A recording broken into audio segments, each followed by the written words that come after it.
Bonjour, bonsoir chez vous, en Afrique, en Europe, en Asie, en Amérique et partout dans le monde. Bienvenue à vous de nouveau sur notre chaîne, votre chaîne en Afrique et en diaspora. Eh bien les gars, ça fait un moment que j'ai pas fait quelques vidéos, mais bon, je suis en voyage, j'étais en voyage entre deux terres et là je suis en visite en République du Congo, donc dans la ville de Pointe-Noire. Et donc, je vais faire mon commentaire sur cette ville. C'est une belle ville, hein? Pointe-Noire, c'est la capitale économique de la République du Congo. Et donc, cette ville est située sur l'océan Atlantique. Et donc, tout le long de l'océan, il y a des plages, de très belles plages, comme on dit, hein? La Côte Sauvage. Et si vous allez un peu plus loin, la Pointe Indienne, au niveau des villages Diosso et Luango. C'est une ville historique qui a connu, bien sûr, pendant l'esclavage, il y a eu des Congos, des Luango, des gens d'ici qui avaient été donc déportés pour aller servir d'esclaves dans les Amériques. Et donc à Luango, on trouvera la route des esclaves, pour moi, qui est l'un des sites majeurs de l'histoire du Congo. Et là-bas également, il y a un musée, le musée de Diosso.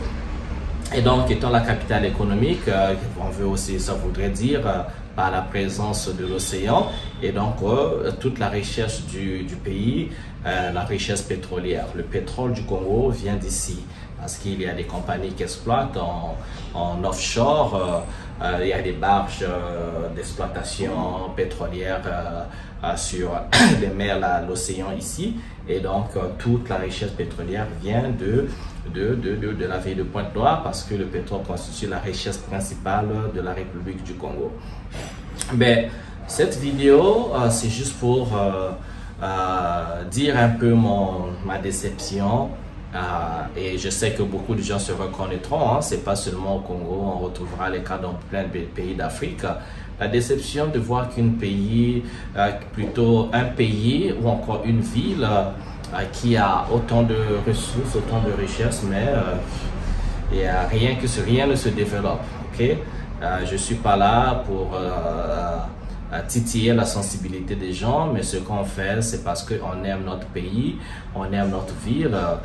Quand on a été ici enfant, quand on a eu 10 ans ici, 15 ans ici, et qu'on revienne 30 ans plus tard, on retrouve les mêmes routes, mais même encore dans un état de délabrement, parce que ces routes sont... les routes, la structure et l'infrastructure sont encore meilleures dans notre mémoire qu'elles sont aujourd'hui. Et donc, ça fait quand même mal de voir que la ville est délaissée à elle-même, les populations sont délaissées à elles-mêmes. La ville n'a pas du tout évolué, c'est les mêmes routes qui n'ont pas été construites, les routes sont dans un état de délabrement qui ne dit pas son nom. C'est des trous partout, il n'y a pas un système de canalisation, il y a toujours cette saleté partout, des sachets, la poubelle qui n'arrive pas à échapper, mais à même échapper à la société de nettoyage qu'on appelle ici Averda. Les gars, ils se débrouillent tant mieux que mal, mais je pense que la compagnie Averda est hors de capacité. Il faut renforcer la capacité de la compagnie. Il faut peut-être créer d'autres compagnies pour pouvoir contenir toutes les poubelles de la ville, parce que la ville, elle est sale quand même. Et quand on arrive au niveau de marché, c'est pareil, hein? C'est le marché, quand vous êtes au fond de Tiétié, quand vous êtes à Tister, vous êtes à Tiétié, il n'y a pas de régulation en fait. Et quand je parle de régulation, vous y trouverez les gens qui vendent des pains exposés comme ça aux mouches et à la poussière, des beignets exposés aux mouches et à la poussière, donc des aliments, que ce soit poisson, tout ce qui devait être frais, tout ce qui devait être protégé à la vente, tout ce qui devait être même dans des espèces de supermarchés destinés à la vente, parce que c'est quand même des aliments qui vont directement dans notre corps, comme le pain, vous voyez, hein? et c'est exposé. On se demande s'il y a un service sanitaire. Franchement, hein, ce que je dis, pour ceux qui sont sensibles, ça va paraître comme une critique. Mais moi, je vous invite de venir ici. Hein. J'invite les autorités concernées, j'invite les responsables concernés de faire un tour, de venir ici à aller au marché, dans n'importe quel marché en fait, même au grand marché ici à Pointe-Noire, vous verrez que ce que les gens mangent est exposé comme ça en plein air. Les mouches sont là. En fait, les gars ils prennent même plus la peine de chasser les mouches. Hein. Les mouches se déposent sur du pain, sur des beignets, sur des ananas coupés, sur des mangues, sur tout ce qui est mangeable. En fait, voilà, c'est à découvert comme ça. On se demande, mais qui est finalement responsable? Est-ce qu'il n'y a pas un service sanitaire qui passe pour demander, éduquer les gens sur la santé et le danger que représente l'exposition l'exposition des aliments de cette manière? Qui est responsable? On ne comprend pas, on ne sait pas qui est responsable. Parce que si et seulement si on régulait et qu'on demandait même aux gens, aux vendeurs qu'on leur imposerait, qu'ils paieraient une amende, si et seulement si on les rattrapait avec du pain exposé. Je pense que ça devait s'arrêter. Mais les gens, ils font ce qu'ils veulent. Et même quand on leur parle, l'une des raisons que ces gens me donnent à moi, parce que moi je les parle, je leur demande toujours, mais les gars, mais couvrez les pains, couvrez les beignets.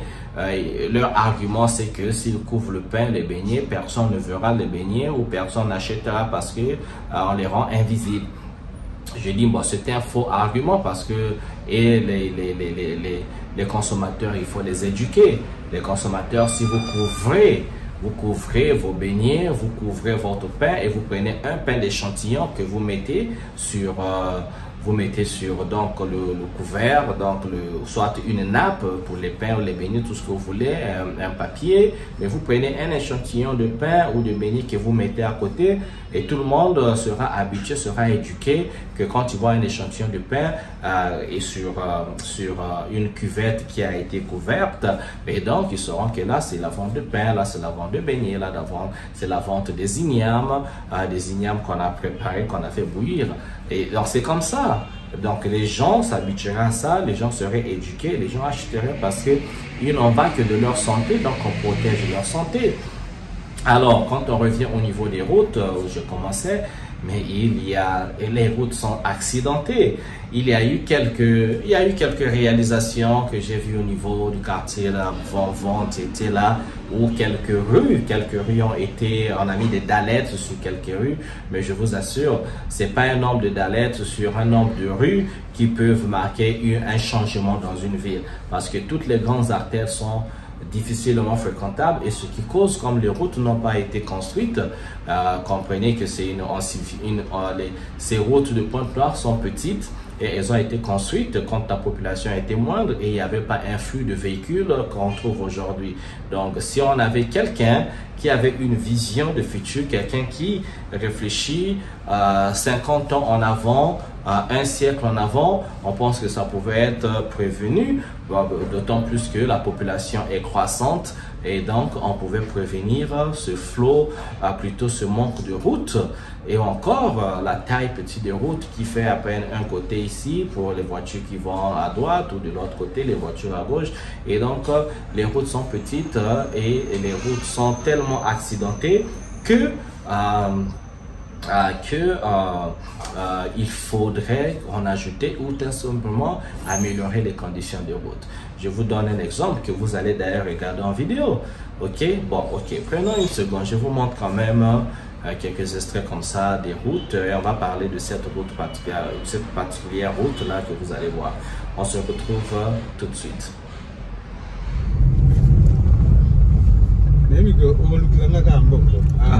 Ambongo susna ibe ngizangoma susna alilanga kanzala kambomba atinda ke soki ke joura yo moto sinda ke ngoso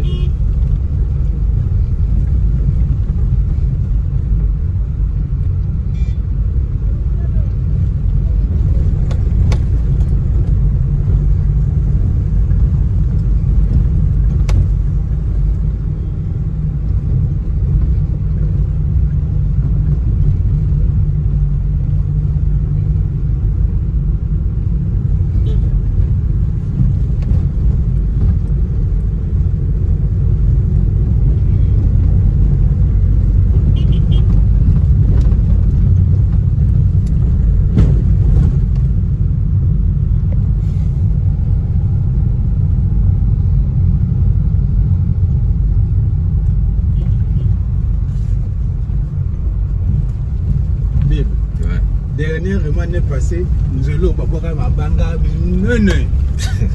Je te dis, c'est un camion Zoya. Makamba Congo. C'est un camion Zoya. Tala, un camion Zoya Kangama. Mais sous ce papier, les autres. J'ai dit que Makamba Congo, là, tout ça, au monde, est-ce que mon tour à côté à l'école? Est-ce que Bazo. Est-ce que.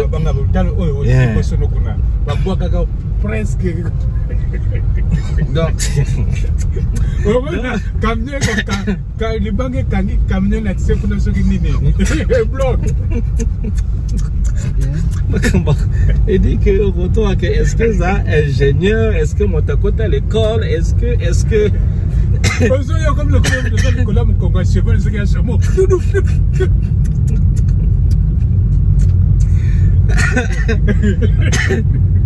Voilà, je suis moqué, mais ça, moi j'ai obligé. Mais c'est là quand moi, yo mon attendant de les bébés, ba kamia, oye ya grimier, kaka legande awa, oye kamia so kanene ni kaka awa, oye kamia. Parce que c'est copié ma banque en gros kundia.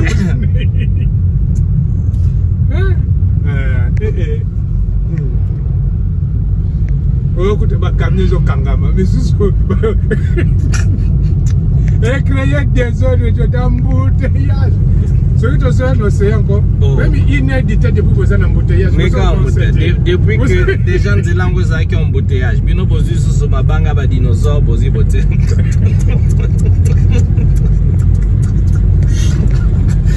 Il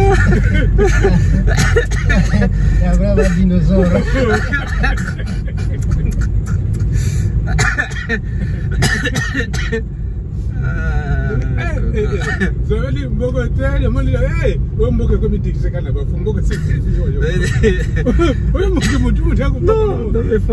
La mairie Makamolina, c'est la caisse de Babangane. Les agents n'ont pas garage. Il y a aussi un garage à Nani. Il y a mal à l'aise, mais il y a pas l'école. Akaba kata kutonga kote batema les wana ezaki no même encore ton école kuna babanga ngo sa ba fondation yango ba ko bwa kamisusu wa basiko kumentsela wana atika go sika oyo mbokelenge benza to kambokelenge car la portière est bien fait. Ah c'est passé ouvert ka kufunguka ana zaba mais camion qui va na mwindi non c'est portière qui va verser à ta manuelle, maman, il y a quelqu'un qui savent, que non porte mon scar au fond.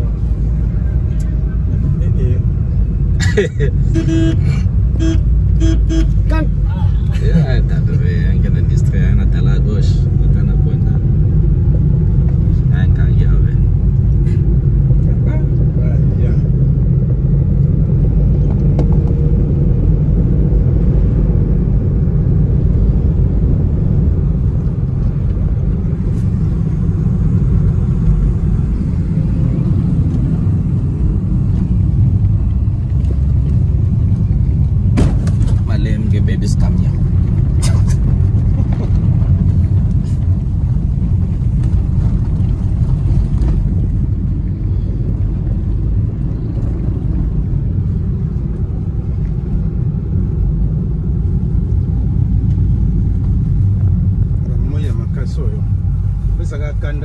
Fondation mama miaka na nzoto chaleur ciment nino wana maman yoyo ozu kopo so sana ndako fondation na yoka ba chaleur moka ngina bino ya compliqué tika ozu kopo so sana ndako bandina sana mo même là du chapeau peut-être me côté méchant ah moi je n'ai la même malili te mena lekisi presque 2 mois nazo mena mela ka ba maya malili kwa ndoko kamote moi il est trop l'année passée quoi ouais na même kaka année kaka ne au kota na yiki mikolo ba bela ba bobo c'est grave ba doit peut-être na manga chauffeur bela chauffeur Bobo ya bukuluntu. Moyen de. Je te dis que tout le monde, même la femme. Tout le monde. Je sais, moi, on m'a dit ça, j'ai dit non, mais c'est pas possible. Les bobos, c'est pour les bébés. Ngana belle yango na mapokwa wana. Miaka. Ah, belle bobo ya bukuluntu. Ah, tchadia, les chaleurs.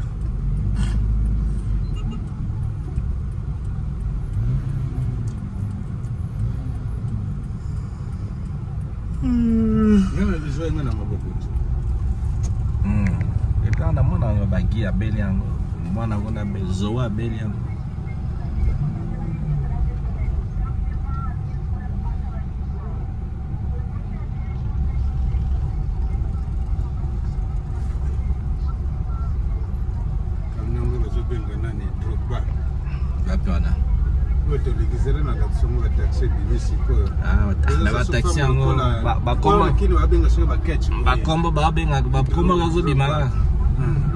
Ma cuisse de poulet.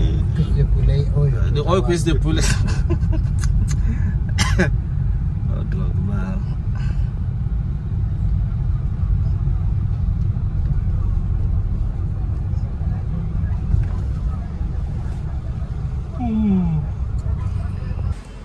Voilà les gars, donc cette route là que vous voyez, c'est une route qui traverse donc le quartier Luandili. Ça arrive au carrefour. Nous sommes ici là dans un quartier qu'on appelle Vonvon, et Vonvon on arrive à Mongokamba. Mongokamba, c'est après c'est Tister. Tister en fait ça entame déjà la route nationale. C'est la route nationale qui quitte Pointe-Noire pour Brazzaville. Et vous avez vu que c'est une seule voie. C'est une seule voie, il n'y en a pas deux, il n'y a pas trois, il n'y a pas d'échangeur, il n'y a rien. Et tous les véhicules passent par là. Les motos, les Kawaki c'est des motos qui... motos avec pick-up qui transportent les biens. Vous allez voir en vidéo. Donc moto, que ce soit moto, Kawaki, que ce soit voiture personnelle, taxi, que ce soit bus, des petits bus qu'on appelle ici Yas. Que ce soit les bus de transport voyageurs comme les gros là des compagnies comme Boni Service, Océan du Nord, CCS, Stelimac et toutes ces compagnies qui donc assurent le transport des passagers de Pointe-Noire à Brazzaville et bien sûr les villes et villages sur la route nationale numéro 1. Et donc vous voyez que les gros véhicules, même ceux les voitures qui transportent les arbres qu'on appelle les billes ici, donc tout c'est sur la même route. Les voitures qui transportent des conteneurs, les grands conteneurs de 40 pieds, et tous les véhicules c'est sur route. Et vous voyez que toutes les voitures sont toujours en train de tanguer, ça tangue de partout. Et quand vous êtes à l'intérieur, mais vous avez la frousse, vous dites mais tiens, ça va tomber d'un moment à l'autre. Et d'ailleurs, il y a des accidents tout le temps. Il n'y a pas longtemps, un conteneur un conteneur était tombé, et d'ailleurs vous allez voir dans la vidéo ici là, je vous montre, vous avez vu certainement ce qu'on appelle un Kawaki qui est tombé, ok, donc parce que la route n'est pas, il faut le dire, la route n'est pas praticable, les gens forcent debout comme ils veulent. Du coup je me demande, mais est-ce que il y a quelqu'un qui est responsable de ça? Parce que c'est une seule voie les gars, pour arriver à Brazzaville qui est donc la capitale du Congo, tout le monde passe par cette voie. Pour entrer à Pointe-Noire, la capitale de l'économie, c'est la même voie. Alors que s'il y avait une structuration ou un souci de pallier ce problème, qu'est-ce qu'on ferait? On pouvait mettre un échangeur ou deux échangeurs. On pouvait créer une voie qui serait spéciale pour les gros bahuts, pour les gros véhicules. Ils auraient eux une voie spéciale parce que ces voitures sont aussi réputées pour détruire les routes. Et donc si on construit une voie spéciale, ces voitures qui transportent leurs marchandises et qui veulent aller jusqu'au port pour déferler leurs marchandises, je pense que ça serait idéal à créer des routes spéciales pour un échangeur, route spéciale pour les gros bus par exemple qui vont aller à leur lieu de dépôt, leur lieu de là où ils déposent, donc ils emmènent les passagers à leur destination et après libérer un peu la voie pour les voitures personnelles, la voie pour les voitures, comment on appelle, pour les bus et autres. Donc c'est un peu ça. Moi je demande à tous les Congolais, je demande surtout aux autorités, nous ne sommes pas là pour faire la critique, ce n'est pas une critique, mais nous voulons juste que quand même vous occupiez un peu du pays. On ne peut pas se retrouver avec des travaux inachevés, on ne peut pas se retrouver avec comme le marché de Tietie. Là, on fait à 5 ans, les travaux ont commencé et ça s'arrête. Bon, je ne vais pas aller dans des histoires de corruption, qui a fait quoi, qui a bouffé l'argent, que ceci, mais on demande seulement de grâce, Faites des efforts d'arranger les routes, de mettre des systèmes de canalisation, surtout que nous sommes en saison sèche. Et quand la saison des pluies arrive, il y a moins de calamités, il y a moins de dégâts. Ce n'est que bien pour le bien-être, le bonheur des populations et aussi pour une belle image d'un pays. Ça fait du bien quand même. Je suis sûr que si vous êtes un leader politique au Congo, vous êtes député, monsieur le maire de la ville et tout, vous avez déjà fait un tour en Europe, vous avez déjà fait un tour dans les pays asiatiques, les pays des autres où il y a la structure, parce que je pense qu'on s'inspire que des bonnes choses. Quand on voit que c'est bien ailleurs chez les autres, on essaie de copier ce qu'il y a de bien chez les autres et les répliquer chez nous. Donc c'est tout simplement ça, mais voir la vie dans ces états, mais les routes, c'est compliqué parce que les embouteillages créés, c'est vraiment inutile. Vous pouvez quitter à Vindoulo, le quartier Vindoulo, en Ngoyo par exemple, ben, vous ferez 2 heures, 3 heures de temps dans un véhicule. En temps normal, quand il y a des échangeurs, quand il y a des routes, c'est 15 minutes. C'est comme ça. Et si vous roulez la nuit, tard la nuit, quand il y a moins de trafic, à 23 heures ou minuit, vous allez comprendre que Vindoulo, Ngoyo, c'est un autre quartier qu'on appelle Ngoyo, c'est pas du tout loin, c'est 10-15 minutes en fait. Et s'il y a des échangeurs de route, ça faciliterait la tâche, ça faciliterait donc, ça donnerait la tâche aux populations d'arriver au boulot à temps. Je sais que le trafic c'est souvent partout dans le monde, mais les routes sont meilleures. Avec les routes meilleures, ça évite tout simplement des accidents. Et surtout encore, voilà, vous avez un pays qui est beau avec des belles routes, on peut s'en passer encore de la congestion, du trafic, ça c'est normal, mais ça fait du bien de s'asseoir dans sa voiture, même quand il y a le trafic, mais la voiture n'est pas en train de tanguer, vous ne courez pas le risque d'accident, c'est comme ça. C'était là la vidéo pour aujourd'hui. Je vous ferai plein de vidéos. Regardez ma chaîne, abonnez-vous, mettez les commentaires, les comme ça, les likes, partagez encore pour découvrir le Congo, les sites, tout ce que je vous donne sur ma chaîne YouTube en Afrique et en diaspora. Oui, ma chaîne, notre chaîne, votre chaîne les gars. Merci de m'avoir suivi. On se retrouve à notre prochaine vidéo et je vous souhaite bien de bonheur sur vous. Ciao, ciao.